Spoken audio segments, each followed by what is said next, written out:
नमस्कार, मैं हूं शिवेंद्र श्रीवास्तव और आप देख रहे हैं यूपी तक। यूपी तक में आज मुद्दे की बात यह कि उत्तर प्रदेश के चर्चित बाइक बोट घोटाले के मामले में मुख्य आरोपी को गिरफ्तार कर लिया गया है। दरअसल ये गिरफ्तारी एसटीएफ ने की है। उत्तर प्रदेश में बाइक बोट घोटाले को लेकर के काफी विवाद हो रहा था और सालों तक लोगों को बेवकूफ बनाने के लिए एक स्कीम ऐसी लॉन्च की गई जिसमें वायदा किया गया कि कुछ पैसे देने के बाद लगातार आपको मंथली रकम मिलेगी। और एक ऐसी स्कीम थी जिसमें लालच में लोग फंसते गए और करीब 3500 करोड़ रुपए लोगों के डूब गए। और उसके बाद जब ये जानकारी हुई, उसके बाद जांच एजेंसियों ने जांच शुरू की। इस मामले में प्रवर्तन निदेशालय भी जांच कर रहा है, लेकिन उससे पहले एसटीएफ ने इस मामले में शुरुआती जानकारी करने के बाद प्रवर्तन निदेशालय को तमाम सबूत दिए, जिनकी बिना पर मनी लॉन्ड्रिंग समेत तमाम आरोपी की जांच भी हो रही है। दरअसल बीएन तिवारी इस पूरे मामले का मास्टरमाइंड था और उसी ने स्कीम बनाई थी जिसमें 62,000 रुपए एक मुश्त जमा करने के बाद 6,795 रुपए मासिक देने की बात कही गई थी। इस अद्भुत स्कीम को सुनने के बाद तमाम भोले भाले लोगों ने 62,000 रुपए इन्वेस्ट करने शुरू कर दिए और वो बताया गया कि एक बाइक के एवज में ये पैसे जमा किए जाएंगे। बाद में बाइक भी मिलेगी, लेकिन मंथली 6,795 रुपए लगातार मिलते रहेंगे। ऐसी लुभानी स्कीम सुन करके एक के मुंह से सुन करके दूसरे ने पैसे जमा करने शुरू कर दिए।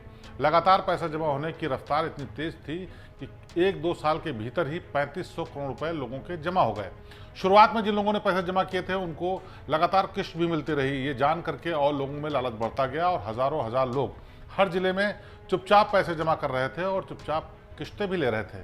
और इसी लालच के चलते कई ऐसे लोग इसमें फंसते चले गए जिनको ये भी नहीं पता था कि ऐसा कोई रिटर्न देना संभव ही नहीं है। फिर जब करीब 3,500 करोड़ रुपए लोगों से निवेश करवा लिए गए, लोगों के पैसे इकट्ठा हो गए, उसके बाद अचानक से फ्रॉड करने वाले लोग फरार हो गए। कंपनी के दफ्तर बंद हो गए, बाइक्स गायब हो गई, तमाम वो खाते बंद कर दिए गए जिनमें पैसे जमा थे और वो लोग गायब हो गए जो दावा करते थे कि लगातार पैसे दिए जाएंगे। इसके बाद लोगों का माथा ठनका और क्षेत्रीय इलाकों में पुलिस को शिकायत की गई। शुरुआत में पुलिस ने लोकल लोगों को पकड़ा जो कि पैसे कलेक्ट करने का काम करते थे, लेकिन पता चला कि ये नेटवर्क बेहद गहरा है जिसका मास्टरमाइंड बीएन तिवारी है। इससे पहले पुलिस उन तक पहुंचती वो फरार हो चुका था, लेकिन इस बीच एसटीएफ को जांच दी गई और उसने इस मामले में 14 आरोपियों को गिरफ्तार कर लिया। बीएन तिवारी जगह बदल बदल कर कई जगह छुपता रहा, लेकिन आखिरकार प्रवर्तन निदेशालय की जांच के दौरान जब उनको जानकारी मिली इलेक्ट्रॉनिक सर्विलांस के जरिए, तो उन्होंने एसटीएफ की मदद ली। एसटीएफ ने बृहस्पतिवार को बीएन तिवारी को गिरफ्तार कर लिया।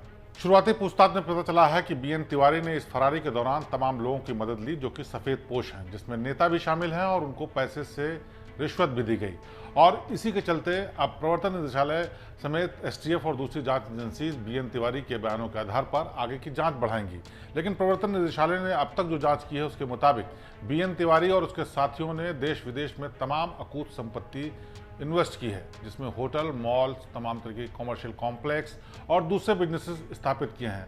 अब उनसे पैसे वापस ला करके लोगों के पैसे वापस करना बहुत मुश्किल बात है, लेकिन 3500 करोड़ रुपए लगातार इकट्ठा होते चले गए और किसी को भनक नहीं लगी। ये भी बेहद हैरानी की बात है। साल दर साल बीएन तिवारी अपने साथियों के साथ लोगों को बेवकूफ बनाता रहा और एक ऐसी स्कीम जिसको लेकर के पहले भी लोग ठगे जा चुके हैं और वो इलाकों में चलती रही, पुलिस को पता नहीं चला, ये भी हैरानी की बात है।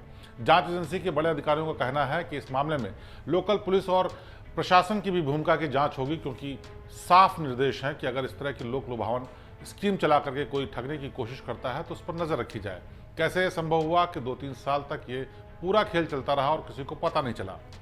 हालांकि बीएन तिवारी इस पूरे मामले में सबसे अहम कड़ी है, क्योंकि उसके जरिए पता चलेगा कि आखिरकार उसके मददगार कौन थे, उसने पैसा कहां निवेश किया है और एग्जैक्ट यानी पूरी तरह से कितना पैसा उसने लोगों से ठगा है।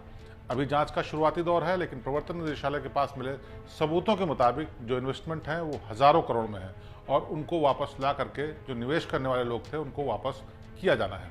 बहरहाल बीएन तिवारी इसमें एक ऐसी कड़ी है जिससे तमाम ऐसी चीजें पता चल सकती हैं, जिससे आगे केस पूरा खुल सकता है, जिसमें सफेद पोश लोग जो कि इस पूरे मामले में मदद कर रहे थे, लोकल स्तर के वो अधिकारी जो कि बीएन तिवारी के लगातार इस धंधे को चलाने में मदद कर रहे थे या आंखें बंद किए हुए थे। इसके अलावा फरारी के दौरान वो लोग भी मददगार रहे जो बीएन तिवारी को फरार रहने में, वो भी इसमें सामने आ सकते हैं। और प्रवर्तन निदेशालय और एसटीएफ की जांच में साफ होगा कि आखिरकार ये पूरा माजरा क्या था। बहरहाल बीएन तिवारी की गिरफ्तारी के बाद उन निवेश करने वालों को एक उम्मीद जगी है जिनके पैसे सालों से फंसे हुए हैं। मुश्किल है, लेकिन प्रवर्तन निदेशालय के अधिकारियों का दावा है कि ये पैसे इकट्ठे करके कंसोर्टियम बनाया जाएगा और सरकार के जरिए उन लोगों को रसीदों के आधार पर पैसे वापस किए जाएंगे जिन्होंने लालच में आकर के 62,000 रुपए बाइक के नाम पर जमा किए हैं। अभी आने वाला वक्त बताएगा कि आखिरकार कितने लोगों के पैसे वापस लौटते हैं और किन लोगों के नाम सामने आते हैं, और इस पूरे घोटाले को लेकर के कौन कौन लोग शामिल हैं, क्या उनका भी राज साफ होगा। बहरहाल इस सब पर यह थी यूपी तक की खास पेशकश। प्रदेश की बाकी ताज़ा और बेहतरीन खबरों के लिए आप देखते रहिए यूपी तक। आपसे फिर होगी मुलाकात। नमस्कार।